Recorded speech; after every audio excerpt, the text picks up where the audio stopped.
पिछले लेक्चर में हमने मैक्सवेल समीकरणों को देखा। आज हम मैक्सवेल इक्वेशंस को डिराइव करेंगे। तो प्रथम मैक्सवेल इक्वेशन यानी फर्स्ट मैक्सवेल इक्वेशन, उसको डिराइव करने के लिए ऊष्मागतिकी के प्रथम एवं द्वितीय नियम से हम निकाय की आंतरिक ऊर्जा में परिवर्तन को लिख सकते हैं du equals to TdS minus PdV। इसको इक्वेशन 1। यहाँ से हम कहेंगे u is a function of s and v।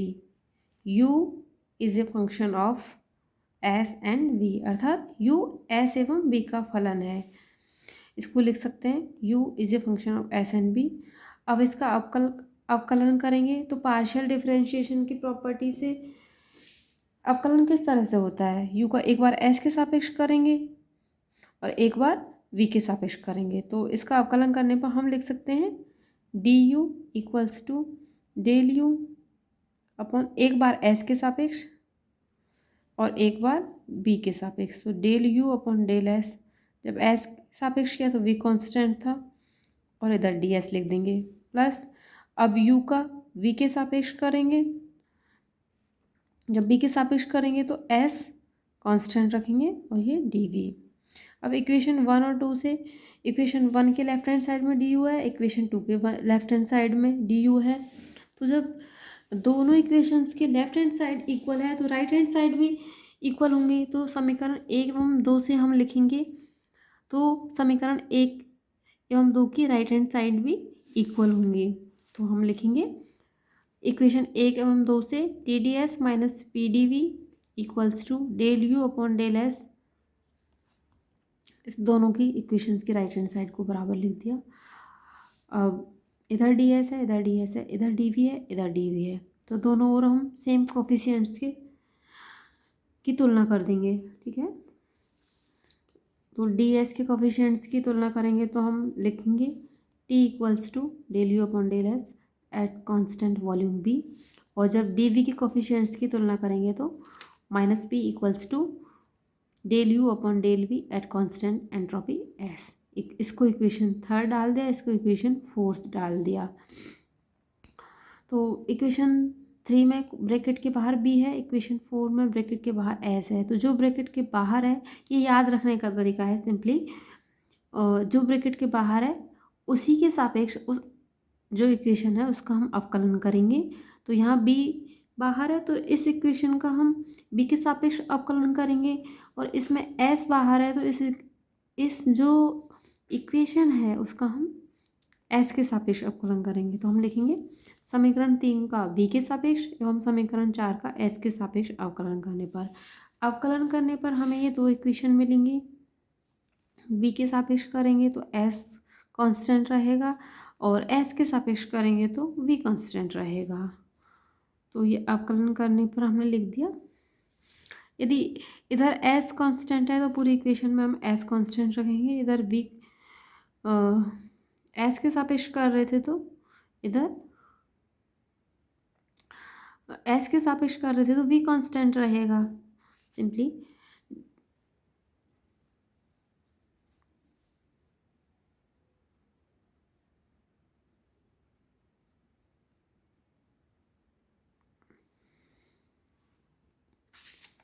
ऊपर t है तो नीचे s है और ऊपर p है तो v।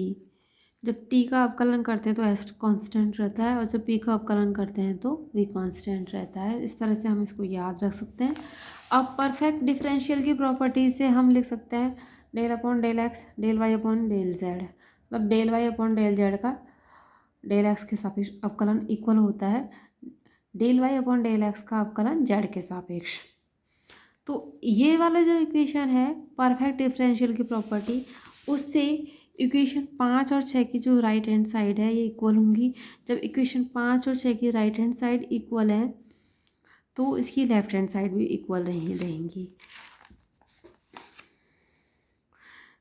तो इक्वल इस तरह से है, इसको हम सिंपली देखें तो ये होगा del 2 upon U upon del V del S, और ये है del 2 U upon del S del V. एक बार एस के सापेक्ष हो रहा है, एक बार बी के सापेक्ष हो रहा है, एक बार बी मतलब एस और बी ऑर्डर चेंज हो रहा है बस, ऊपर भी del 2 है, ऊपर भी नीचे इधर भी del 2 है, तो ये दोनों बराबर होंगे, तो इन दोनों को हम बराबर, जब इन दोनों को बराबर करेंगे तो हमें इक्वेशन मिलेगी 5 और 6 से मिलेगी ये वाला, जो कि फर्स्ट मैक्सवेल इक्वेशन है। इसी तरह से हम सेकंड मैक्सवेल इक्वेशन को डिराइव करते हैं, द्वितीय संबंध, द्वितीय सेकंड मैक्सवेल रिलेशन। तो इसकी स्टार्टिंग कहाँ से करनी है हमें? हेल्महोल्ट्ज़ मुक्त ऊर्जा फलन की परिभाषा से। हेल्महोल्ट्ज़ फ्री एनर्जी, जैसे फर्स्ट इक्वेशन के डेरिवेशन में हमने ऊष्मागतिकी के प्रथम एवं द्वितीय नियम से निकाय की आंतरिक ऊर्जा में परिवर्तन, तो फर्स्ट इक्वेशन के लिए तो हमें इसे याद रखना है स्टेप, है ना। और सेकंड मैक्सवेल इक्वेशन को डिराइव करने के लिए हमें किसकी ज़रूरत होती है? हेल्महोल्ट्ज़ फ्री एनर्जी फंक्शन, उससे हम स्टार्टिंग करते हैं। तो इसे लिख दिया हमने F बराबर U माइनस टी एस। अब इक्वेशन 1 के बाद में यहाँ हमने ये लिख दिया। इसके बाद में हम क्या करेंगे? अवकलन, तो डी एफ बराबर D you minus T D S, इसका अवकलन करेंगे तो minus T D S minus S D T. एक बार टी कांस्टेंट रख के एस का कर दिया, एक बार एस कांस्टेंट रख के टी का कर दिया। अब डी यू, जो कि हमने डी यू क्या होता है?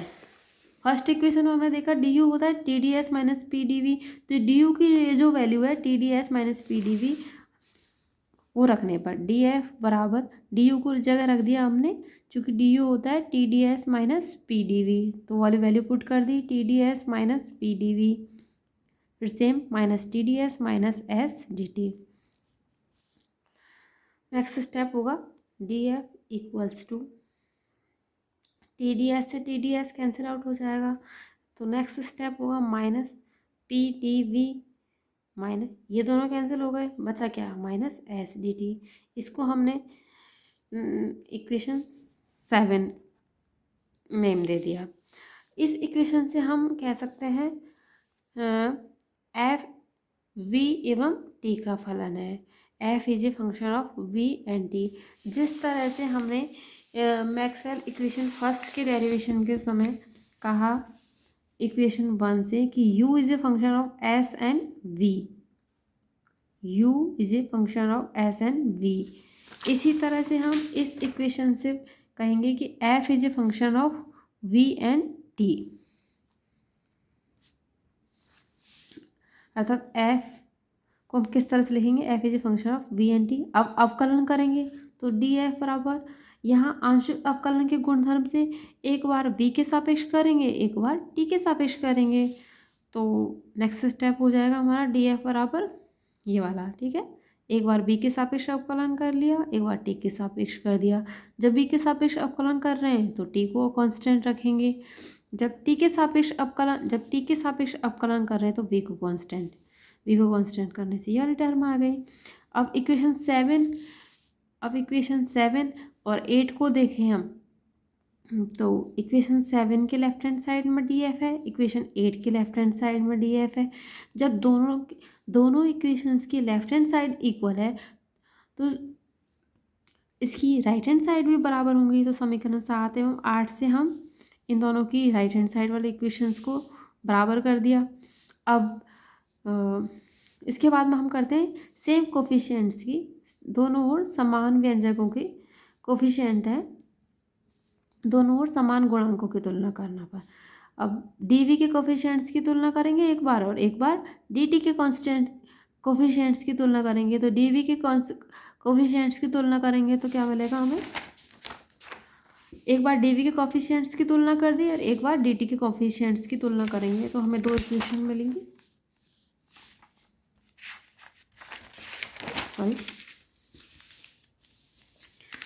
दोनों ओर समान गुणांकों की तुलना करने पर इक्वेशन, इनको हमने इक्वेशन 9 और इक्वेशन 10 दे दिया। अब वही सेम पैटर्न, ब्रैकेट के बाहर जो भी है उस इक्वेशन का हम उसी के सापेक्ष अवकलन करेंगे।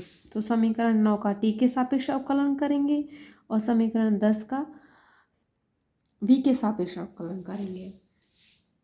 तो समीकरण 9 का टी के सापेक्ष अवकलन करने पर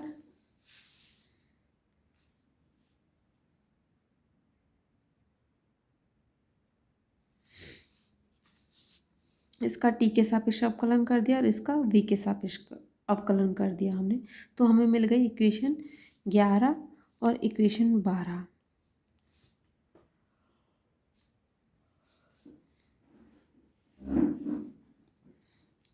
इसका टी के सापेक्ष, इसका वी के सापेक्ष, तो टी के सापेक्ष अवकलन करेंगे तो minus of del P upon del T बराबर ये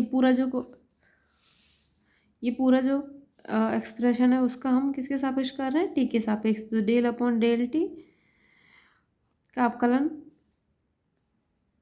कर दिया यहाँ पे। ऐसे ही इसका वी के सापेक्ष, तो del S upon del V बराबर डेल अपॉन डेल वी, और ये जो पूरा है ये वाला है वो हमने लिख दिया। अब परफेक्ट डिफरेंशियल की प्रॉपर्टी से, परफेक्ट डिफरेंशियल प्रॉपर्टी से इक्वेशन 11 और 12 की जो राइट हैंड साइड है, राइट हैंड साइड वो बराबर होंगे। जब राइट हैंड साइड बराबर होंगे तो लेफ्ट हैंड साइड भी बराबर होंगे, तो हम लिख सकते हैं अतः इक्वेशन 11 एवं 12 से ये दोनों बराबर होंगे।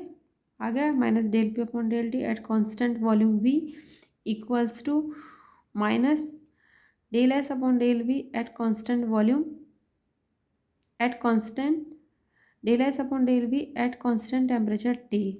अब दोनों साइड में माइनस है तो इनको हटा दिया हमने, तो फाइनल हमें जो सेकंड मैक्सवेल इक्वेशन मिल गया, ये हमारा सेकंड मैक्सवेल इक्वेशन है।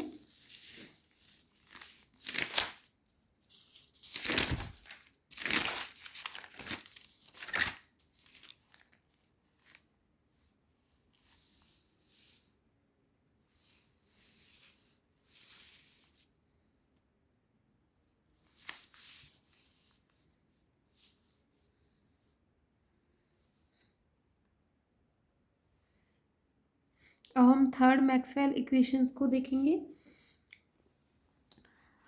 फर्स्ट मैक्सवेल इक्वेशन आंतरिक ऊर्जा से स्टार्ट हुआ था। सेकंड मैक्सवेल इक्वेशन को डिराइव करने के लिए हेल्महोल्ट्ज फ्री एनर्जी के फंक्शन से स्टार्ट किया था, और थर्ड मैक्सवेल संबंध को डिराइव करने के लिए हम एंथैल्पी की परिभाषा से स्टार्ट करेंगे। तो एंथैल्पी एच होती है यू प्लस पी वी, फिर हम इसका अवकलन करेंगे तो डी एच हो जाएगा D U plus P D V plus V D P. अब डी यू होता है T D S minus P D V, तो डी यू की वैल्यू पुट कर दी यहाँ पर, T D S minus P D V plus P D V plus V D P, ये दोनों कैंसिल आउट हो जाएंगी पी डी वी से पी डी वी, तो बचेगा क्या, D H equals to T D S plus V D P. इसे equation 13 लिख देते हैं। इस इक्वेशन से हम कहेंगे H is a function of S and P. फिर अवकलन करने पर पार्शियल डिफरेंशिएशन की प्रॉपर्टी से डी एच को किस तरह से लिखेंगे, एक बार एच का एस के सापेक्ष और एक बार एच का पी के सापेक्ष अवकलन, तो इक्वेशन हमें ऐसे इक्वेशन 14 मिलेगी। समीकरण 13 एवं 14 से क्या लिख सकते हैं अपन, लेफ्ट हैंड साइड में डी एच है तो दोनों की राइट हैंड साइड बराबर हो जाएंगी, दोनों की राइट हैंड साइड को बराबर रख दिया, T D S plus B D P बराबर ये जो वाला जो एक्सप्रेशन है वो इसको लिख दिया। अब हम दोनों ओर समान गुणांकों की तुलना कर देंगे, तो दोनों ओर समान गुणांकों की तुलना करने पर हमें क्या मिलेगा, एक बार डी एस के कोफिशिएंट्स की तुलना करेंगे तो मिल जाएगा हमें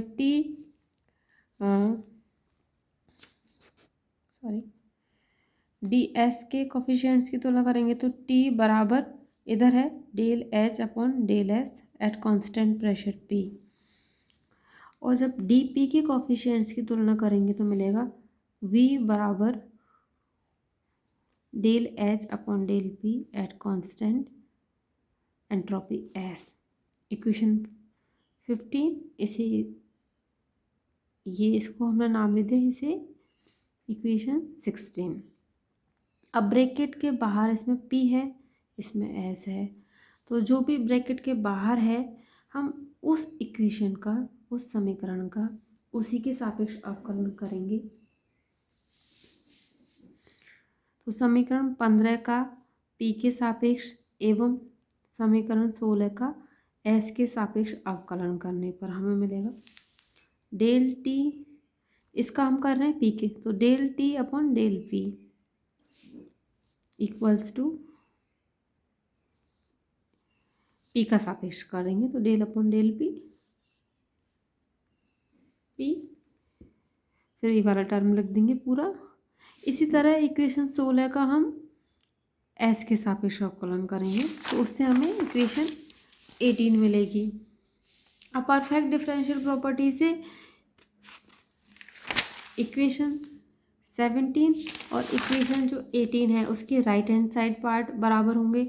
जब राइट हैंड साइड बराबर होंगे तो उसके लेफ्ट हैंड साइड भी बराबर होंगे, तो अतः हम समीकरण 17 एवं 18 से लिखेंगे, डेल की लेफ्ट हैंड साइड को बराबर कर देंगे, उससे हमें मैक्सवेल का थर्ड इक्वेशन मिल जाएगा। अब फोर्थ मैक्सवेल इक्वेशन को, थर्ड वाला के मैक्सवेल इक्वेशन के डेरिवेशन के लिए हमने एंथैल्पी से स्टार्ट किया। अब हम फोर्थ मैक्सवेल इक्वेशंस की डेरिवेशन के लिए स्टार्ट करेंगे गिब्स मुक्त ऊर्जा फलन की परिभाषा से। फर्स्ट मैक्सवेल इक्वेशन आंतरिक ऊर्जा में के व्यंजक से स्टार्ट किया था, सेकंड का हेल्महोल्ट्ज़ फ्री एनर्जी फंक्शन से, थर्ड का एंथैल्पी की परिभाषा से, और फोर्थ मैक्सवेल इक्वेशन की स्टार्टिंग होती है गिब्स मुक्त ऊर्जा फलन की परिभाषा से। तो गिब्स मुक्त ऊर्जा फलन को किस तरह से लिखते हैं, G बराबर H माइनस टी एस, और H होता है enthalpy U plus P V. तो यहाँ H की वैल्यू पुट करेंगे तो G equals to U plus P V minus T S. अवकलन करने पर डी जी बराबर, इसका अवकलन करेंगे तो डी जी बराबर डी यू प्लस, एक बार P कांस्टेंट रखे V का, एक बार V कांस्टेंट रख के P का, तो इसका अवकलन हो गया P D V plus V D P minus, इसी तरह इसका T D S minus S D T. अब डी यू होता है T D S minus P D V, तो डी यू की जगह T D S minus P D V लिख देंगे अपन, तो ये इक्वेशन हो जाएगी डी जी बराबर डी यू की जगह T D S minus P D V plus, आगे same P D V plus ये वाला P D V plus V D P minus T D S minus S D T. ये P D V से ये P D V cancel out हो जाएगा, है ना, और ये टी डी एस से ये टी डी एस, तो बचेगा कौन सा, V D P minus S D P. तो डी जी बराबर V D P minus S D T, इसे इक्वेशन 19 लिख दिया हमने। इस इक्वेशन 19 से जी किसका फंक्शन हो गया, G is a function of P and T. अब अवकलन करने पर डी जी पार्शियल डिफरेंशिएशन की प्रॉपर्टी से डी जी किस तरह से लिख सकते हैं, एक बार पी के सापेक्ष अवकलन करेंगे और एक बार टी के सापेक्ष अवकलन करने पर, तो हमें इक्वेशन 20 मिल जाएगी। अब लेफ्ट हैंड साइड बराबर है तो राइट हैंड साइड को भी हम बराबर कर देंगे, तो समीकरण 19 एवं 20 से हम इन दोनों के राइट हैंड साइड को बराबर कर देते हैं, तो राइट हैंड साइड को इक्वल करने पर ये वाली इक्वेशन मिलेगी हमें। अब दोनों ओर समान गुणांकों की तुलना करेंगे, डीपी के कोफिशिएंट्स की तुलना करने पर बी बराबर del G upon del P at constant temperature T, और जब डी टी के कोफिशिएंट्स की तुलना करेंगे तो मिलेगा माइनस एस इक्वल्स टू, इधर डी टी का कोफिशिएंट है del G upon del T at constant pressure P. अब जो ब्रैकेट के बाहर है उसी के सापेक्ष उस इक्वेशन का हमें अवकलन करना है, तो समीकरण 21 का टी के सापेक्ष अवकलन कर देंगे हम, del P upon del T, इधर डेल अपॉन डेल टी, ये वाला पूरा एक्सप्रेशन लिख दिया। ऐसे इक्वेशन 22 का ये पी कोष्टक के बाहर है तो इसका पी के सापेक्ष अवकलन करने पर minus del S upon del P, इधर पी के सापेक्ष अवकलन करेंगे तो डेल अपॉन डेल पी, ये है del G upon del T. अब परफेक्ट डिफरेंशियल की प्रॉपर्टी से इक्वेशन 23 एवं इक्वेशन 24 के राइट हैंड साइड वाले पार्ट हैं वो बराबर होंगे, तो लेफ्ट हैंड साइड वाले भी पार्ट भी इक्वल होंगे। तो समीकरण 23 एवं 24 से हम लिखेंगे, इन दोनों की लेफ्ट हैंड साइड को इक्वल कर देंगे। तो del V upon del T at constant pressure P equals to minus of del S upon del P at constant temperature T। ये है हमारा फोर्थ मैक्सवेल इक्वेशन। इसको इक्वेशन दे दिया हमने D।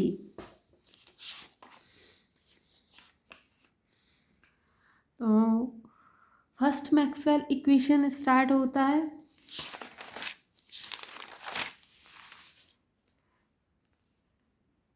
ऊष्मागतिकी के प्रथम एवं द्वितीय नियम से निकाय की आंतरिक ऊर्जा में परिवर्तन, इक्वेशन 1। ठीक है। सेकंड स्टार्ट होता है हेल्महोल्ट्ज फ्री एनर्जी फंक्शन से, और थर्ड स्टार्ट होता है एंथैल्पी से, और थर्ड होता है एंथैल्पी की परिभाषा से, एंड फोर्थ मैक्सवेल इक्वेशन का डेरिवेशन के समय हमें गिब्स मुक्त ऊर्जा फलन, इनसे स्टार्ट होता है। तो चारों इक्वेशंस को डेराइव करते समय हमें ये 4 इक्वेशन याद रखनी पड़ेंगी, और ऐसे भी हाँ, ऐसा नहीं है कि हम फर्स्ट मैक्सवेल इक्वेशन, इन चारों को मैक्सवेल इक्वेशन कहा गया है, फर्स्ट सेकंड थर्ड फोर्थ। ये हम जब एक साथ इनको किस तरह से याद रखें उसके लिए हमने इनको फर्स्ट सेकंड थर्ड और फोर्थ बोल दिया। बाकी सेकंड को थर्ड या थर्ड को फोर्थ, किन्हीं बुक्स में सेकंड को फोर्थ लिखा गया है, किन्हीं को फोर्थ को सेकंड के रूप में लिख दिया गया है। तो लेकिन 4 मैक्सवेल इक्वेशन है, इनका ऑर्डर चेंज ऐसा हो सकता है कि किसी में फर्स्ट को फोर्थ कह दिया गया। बस इक्वेशन 4 यही है मैक्सवेल की, ये याद हमें रखनी है। Thank you.